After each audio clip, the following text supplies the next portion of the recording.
자, 앞서서 우리가 이제 브랜드의 어떤 필요성을 느끼셨을 겁니다. 브랜드라는 건 결국은 우리가 수많은 노력을 좀 쉽게 또 장기적으로 좀 오랫동안 고객들이 우리한테 충성스럽게 우리 제품 또는 우리 어떤 음식 또는 우리 상품을 구매할 수 있도록 우리 서비스를 꾸준하게 이용할 수 있도록 하는 어떻게 보면 가장 궁극적인 그러한 액션이다라고 볼 수가 있고요. 그런 브랜드가 한번 구축이 되면 결국은 우리가 어떤 회사가 성장할 수 있는데 상당히 도움이 될 거다. 이렇게 볼 수가 있습니다. 자, 그러면 그런 브랜드를 우리가 만들어내려면 어떻게 해야 될까? 이런 것들을 고민할 수밖에 없는 거죠. 그러기 위해서 이제 우리가 생각해야 될 것들은 이 브랜드를 뭐 그냥 일반적으로 이름만 만들면 되지, 로고 만들면 되지 이렇게 생각하시는데 또 나름대로 어떤 철학을 가지고 프로세스를 가지고 한번 생각을 해보도록 하겠습니다. 자, 브랜드를 기획하기 위해서는 우리가 이제 브랜드 이미지와 브랜드 아이덴티티에 대한 부분을 잘 인지를 해야 됩니다. 브랜드 이미지라는 것은 소비자, 즉 사용자죠. 손님이죠. 우리 쪽에서는. 손님이나 소비자 입장에서 갖고 있는 이미지예요. 브랜드 아이덴티티는 기업이 우리 제품 또는 우리 회사 또는 우리 가치 또는 우리 서비스에 대해서 우린 이런 거야 라고 주장하는 내용이에요. 즉 브랜드 아이덴티티는 우리가 갖고 있는 정체성이다. 즉 나는 이 제품은 세상에서 가장 맛있는 음식이고 또 이것은 아주 달콤하고 또 가격도 적당하고 또 최상위 어떤 그런 제품이야 또는 뭐 어떤 수준이야 라고 우리가 이제 주장하는 내용이 브랜드 아이덴티티고요. 또 이걸 이렇게 만들어 가고 싶죠. 우리는 누구나 최고의 제품, 최상의 상품을 팔고 싶으니까요. 그래서 브랜드 아이덴티티는 우리가 주장하는, 우리가 갖고 싶은 브랜드의 이미지고요. 브랜드 이미지라는 것은 우리가 이렇게 주장하든 뭐하든 간에 소비자 입장에서 바라봤을 때 떠오르는 그림이에요. 그래서 약간 좀 다르죠. 브랜드 아이덴티티 우리가 주장하는 쪽에 가깝고 브랜드 이미지는 소비자가 생각하는 모양이에요. 그래서 우리는 이 두 가지가 사실은 같이 일치가 되면 가장 좋은 거죠. 일치가 된다는 것은 결국은 브랜드가 만들어지는 거죠. 그런데 그게 잘 일치가 되지 않기 때문에 브랜딩을 하게 됩니다. 브랜딩이라는 것은 브랜드 이미지와 브랜드 아이덴티티를 좀 어느 정도 일치하게 만들어내는 그런 과정이다라고 볼 수가 있습니다. 자, 그래서 보면은 이제 우리가 앞서서 브랜드 아이덴티티에 대한 것을 우리가 말씀을 드렸으니까 다시 한번 거기에 대해 정의를 할게요. 브랜드 아이덴티티는 브랜드에다가 아이덴티티, 즉 정체성이라는 말이 합성어입니다. 그래서 브랜드 아이덴티티라는 것은 브랜드에다가 정체성을 부여하는 거. 그러니까 너 누구야? 라고 하는 것을 부여하는 거죠. 브랜드 아이덴티티, 나는 나야, 나는 누구야? 라고 이제 스스로 일단 우리가 갖고 있는 브랜드에다가 정체성을 부여하는 겁니다. 그래서 브랜드의 의미도 사실은 자신의 기업, 제품, 서비스의 정체성을 부여하는 거죠. 결과적으로 브랜드 아이덴티티는 거의 브랜드와 같은 이미지다라고 볼 수가 있는데 아까도 말씀드렸지만 브랜드 자체가 성공적으로 된다는 것은 기업이 브랜드 아이덴티티를 브랜드화 하는데 성공했다는 말이죠. 다시 말씀드리면 브랜드 이미지와 브랜드 아이덴티티가 거의 일치할 때 제대로 된 브랜드가 만들어진다. 이렇게 볼 수가 있습니다. 앞서서 말씀드렸던 것처럼 브랜드 아이덴티티는 이제 BI라는 말을 많이 사용하고요. 뭐 보통 브랜드, 그러면 브랜드 아이덴티티다 이렇게 보시면 될 것 같습니다. 브랜드랑 브랜드 아이덴티티를 이제 브랜드에다가 어떤 정체성을 부여하는 것을 브랜드 아이덴티티 BI라고 한다고 말씀드렸고요. 그런 브랜드 아이덴티티를 만들기 위해서는 크게 네 가지 영역을 우리가 생각을 해봐야 되는데, 그 데이비드 아커그스라는 사람이 이제 이 브랜드 아이덴티티라는 말을 주장하고 널리 퍼뜨리신 분이기 때문에 한번 그분의 말씀을 좀 보고 정의를 내리겠습니다. 기업이 창출하거나 유지해야 하는 특정 브랜드만의 독특한 연상 이미지의 집합체를 브랜드 아이덴티티라고 정의를 했고요. 자, 이런 브랜드 아이덴티티를 구축하기 위해서는 지속적이어야 되고 일관성이어야 되고 현실적으로 괴리가 없어야 된다라고 주장을 하고 있습니다. 우리가 이제 잘 고민해야 될 것은 브랜드 아이덴티티를 하기 위해서는 지속적이어야 되고 일관성이 있어야 되고 현실적이어야 된다. 이걸 좀 기억해 주시기 바랍니다. 우리가 이제 크게 네 가지 영역이라고 말씀드렸잖아요. 그 네 가지 영역 중 첫 번째는 이제 제품으로서의 브랜드. 그러니까 제품 자체가 브랜드로서 그냥 동화가 된 거예요. 그럼 제품 자체가 브랜드가 되는 거 보면 포스트잇, 여기 첫 번째 얘가 보면 포스트잇이잖아요. 저 포스트잇은 접착제가 붙어 있는 어떻게 보면은 메모지잖아요. 그 메모지를 이렇게 붙이는 걸 우리는 그냥 포스트잇 주세요라고 합니다. 포스트잇 자체가 그건 제품명이 돼버린 거죠. 그래서 이런 것을 우리 제품으로서 브랜드라고 말씀을 드릴 수가 있고, 코카콜라는 이제 코크라고, 미국 원래 이제 코크라고 해서 콜라 종류는 이제 코크라고 합니다. 근데 콜라, 저는 코카콜라 이렇게 말하는 것을 우리 많이 들을 겁니다. 코카콜라 주세요. 이게 하나가 이제 이 제품 이름이 같이 브랜드가 된 그런 케이스고, 미연도 옛날에 조미료 주세요가 아니라 미연 주세요 이렇게 다 통했습니다. 그러니까 미연은 조미료, 미연은 어떤 그 MSG 뭐 이런 식으로 하나의 그 제품명이 제품 자체가 브랜드가 되는 경우가 있습니다. 이런 건 상당히 강력한 가치를 지니게 되겠죠. 또 하나는 이제 회사 자체, 그러니까 조직, 기업의 이미지가 결국 브랜드가 된 경우입니다. 혁신이나 이제 환경에 대한 관심 같은 이제 관심이 좀 많을 경우, 그런 어떤 그 가치를 좀 추구하는 회사 같은 경우에는 이 조직으로서 브랜드가 많이 형성이 되는데, 조직의 속성이 하나의 기업의 문화에서 만들어지게 되겠죠. 근데 그런 것이 결국은 하나의 이미지가 형성이 되는 경우, 그래서 조직으로서 브랜드가 되는 경우인데, 유한 킴벌 같은 회사는 이제 우리 강산 푸르게 푸르게 뭐 많은 나무들을 심는 그런 기업, 자연의 친환경적인 기업 이렇게 이제 이미지를 갖게 됩니다. 그래서 환경적으로 지구를 구하거나 우리 강산을 좀 좋게 만드는 그런 아주 긍정적인 이미지를 갖고 있죠. 그래서 기업 문화라든가 조직으로서의 하나를 브랜드로 인지합니다. 이런 경우는 한번 형성이 되면 경쟁사들이 모방하기도 어렵고 평가하기도 어렵기 때문에 엄청난 차별성을 이제 준다 이렇게 볼 수가 있습니다. 흔히 이제 우리가 조직의 이제 환경에 관심을 갖거나 또는 혁신을 추구했을 때 이런 이제 신뢰를 잘 표현해주면 많은 부분에서 우리가 조직이 브랜드로서의 어떤 상승 효과를 가질 수 있다 이렇게 보시면 되고요. 브랜드 자체가 이제 인간으로서 동화되는 경우가 있습니다. 브랜드에다가 이제 개성을 부여할 수가 있는데, 우리 아까 정체성이라는 걸 부여했잖아요. 그러니까 브랜드 아이덴티티 브랜드에다가 이제 정체성을 부여하는 건데, 마찬가지로 브랜드에다가 이 캐릭터를 주는 겁니다.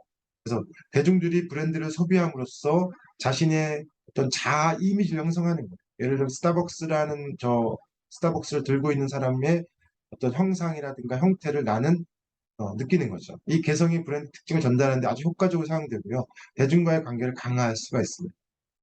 어떻게 보면 이제 그 스타벅스를 먹는 그 자체의 그 이미지가 어, 브랜드가 되는 거죠. 스타벅스 문화를 갖는다 이렇게 표현을 하듯이 어떤 그 사람으로서 인격체로서의 형태를 가질 수 있다 볼 수가 있고, 상징으로서 브랜드가 되는 경우가 있습니다.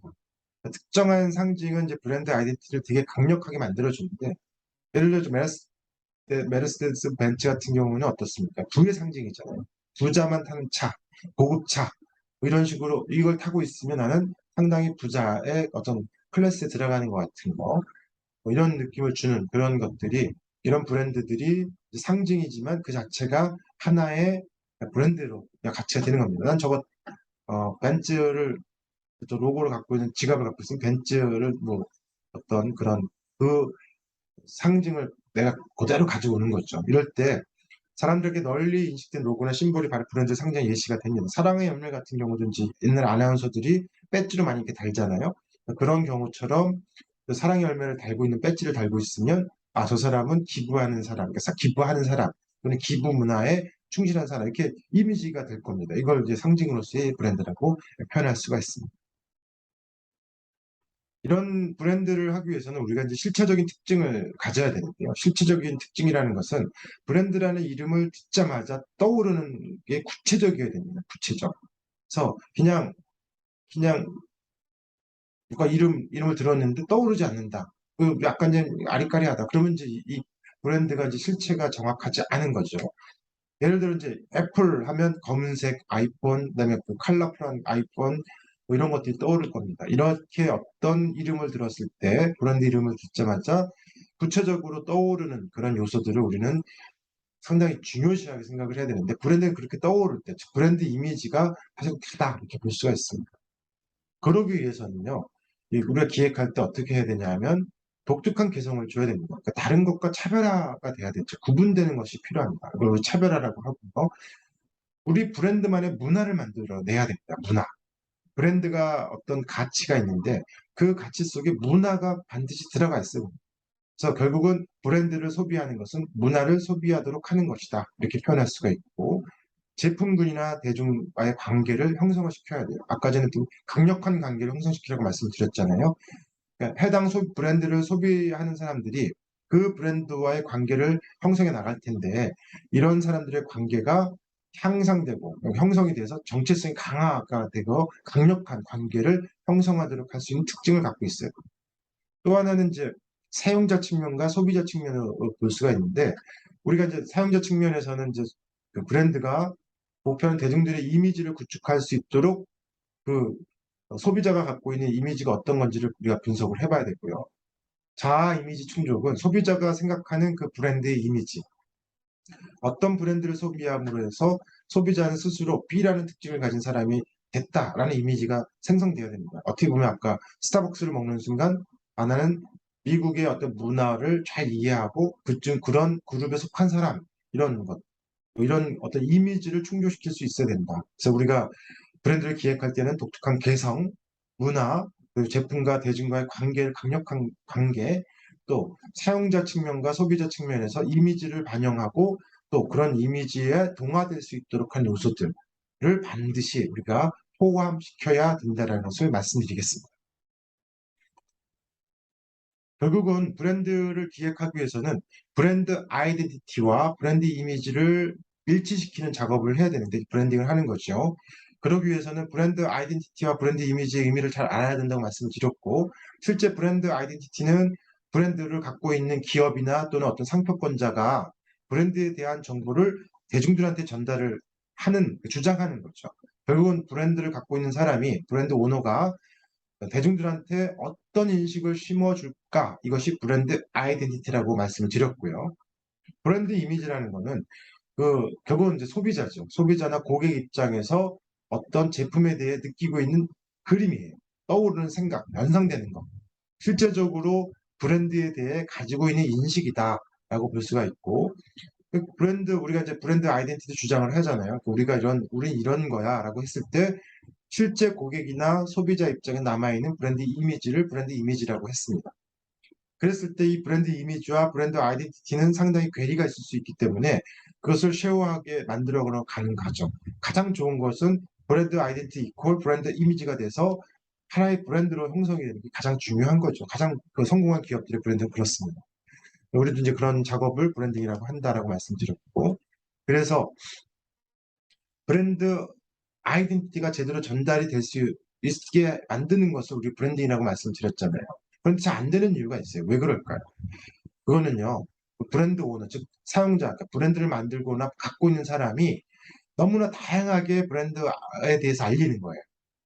그러니까 정체성이 혼돈이 생기는 거죠. 많은 곳을 통해서 한꺼번에 알리면 좋을 것 같지만 실제로 이제 브랜드를 사용하는 브랜드 소비자 입장에서는 연령대가 다를 수 있고, 그러니까 어떤 특정 집단일 가능성이 큰 겁니다. 그래서 그런 특정 집단에 맞게 채널도 그쪽에 맞게 일관성 있게 지속적으로 이렇게 알려야 되는데 그러지 않고 그러니까 좀 명확하지 않은 거죠. 우리의 소비자는 누구야라고 정의가 정확히 안 돼 있다 보니까 뭐 여기도 광고하고 여기도 홍보하고 여기 채널도 쓰고 저기 채널도 쓰는 겁니다. 그러다 보니 다양한 채널을 쓰다 보니까 특징이 생기지 않는 거예요.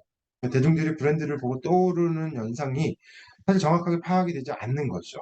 그래서 우리는 어떻게 해야 되죠? 브랜드 왜곡이 발생된 첫 번째 이유가 브랜드를 갖고 있는 사람, 브랜드 상표권자가 다양한 채널 브랜드를 알리다 보니까 통일된 브랜드 아이덴티티가 구축이 안 되는 거죠. 그래서 우리는 결국은 대중들이 자연스럽게 브랜드가 원하는 이미지를 떠올릴 수 있도록 브랜드에 대한 아이덴티티, 그다음에 특징, 특성, 대상을 잘 선정을 할 필요가 있다. 이렇게 말씀을 드릴 수 있고 또 하나는 이거는 이제 브랜드를 받아들이는 소비자 입장에서 다양한 채널들을 통해서 브랜드 아이덴티티를 받아들일 때 그러니까 내가 이제 처음엔 우리가 이제 사용자, 그러니까 기업 입장에서 다양한 채널로 브랜드를 알렸잖아요. 그러다 보니 소비자들 입장에서 다양한 채널들을 통해서 브랜드를 접하게 될 겁니다. 그러다 보니 어때요? 이 소비자들 입장에서 혼란이 생기는 겁니다. 또 우리 대중들은 특이하게 살아온 경험이나 환경이 다 다르잖아요. 나이도 다르고 지역도 다르고 학습 습관, 경제력, 지역, 그다음에 학력, 또 경험한 치 다 다르기 때문에 결국은 똑같이 아이덴티티를 보고도 다르게 생각할 수밖에 없는 다른 의미에서 생성되는 거죠. 아이한테 보여준 그림과 어른한테 보여준 그림이 같을 수가 없는 거죠. 여러 가지 그 채널들을 통해서 받아들이다 보니까 혼란스러운 믹싱된 이미지를 갖게 되는 겁니다. 자, 브랜드 아이덴티티는 결국은 특정 현상들을 어떤 연결고리에 따라 떠오르게 할지에 대해서 브랜드 오너가 좀 잘 계획을 해야 되고요. 대중들의 마음속에 생긴 브랜드와 관련 영상들을 잘 떠올릴 수 있도록 사실은 계획을 잘 잡아야 되는 거죠. 그래서 우리가 보면은 우리 제품 또는 우리 어떤 상품에 대해서 서비스에 대해서 소비할 소비자 대상을 정확하게 정의 내릴 필요가 있는 겁니다.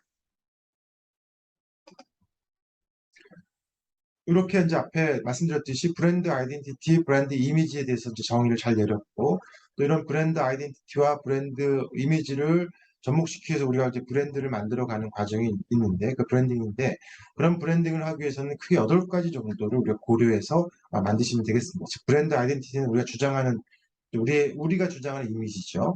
그러기 위해서 8가지가 필요한데, 하나씩 보면, 첫 번째 이제 브랜드 이름, 슬로건, 로고, 심볼, 캐릭터, 패키지, 징글, URL 이렇게 볼 수가 있습니다.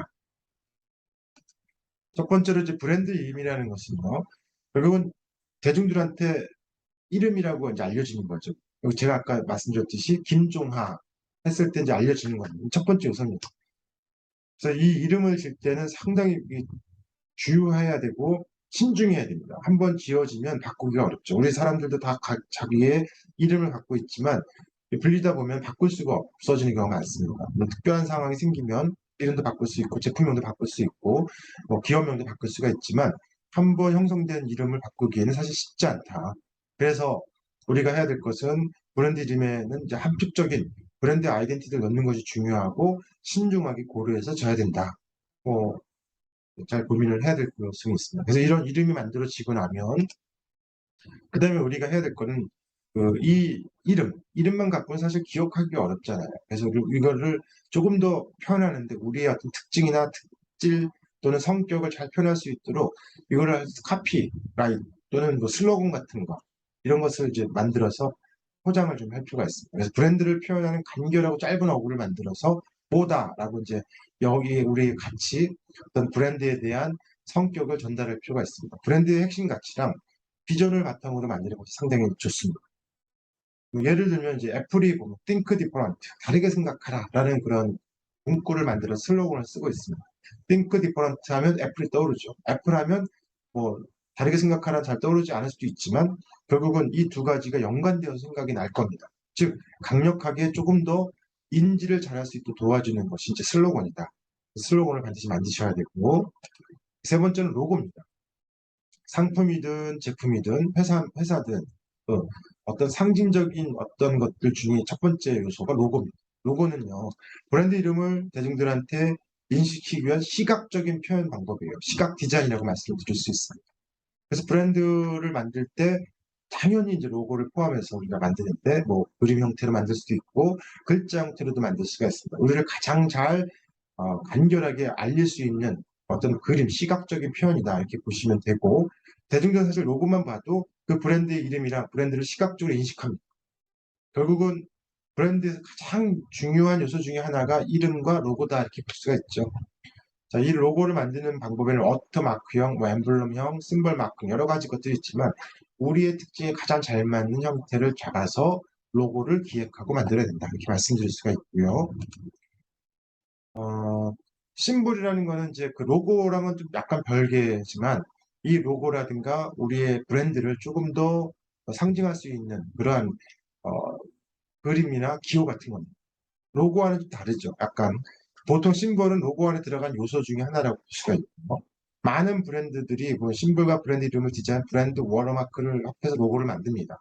그래서 글자랑 로고랑 같이 합한 거, 뭐 삼성하면 삼성이 들어가 있고 뭐 애플도 애플 사과 밑에 이제 애플 이렇게 쓰는 경우도 있고 그러니까 로고만 만드는 경우도 있고요.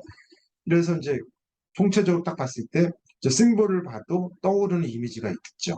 그래서 이런 떠오를 수 있게 해주는 여러 가지 요소들, 장치들을 브랜드를 기획할 때 만드셔야 됩니다.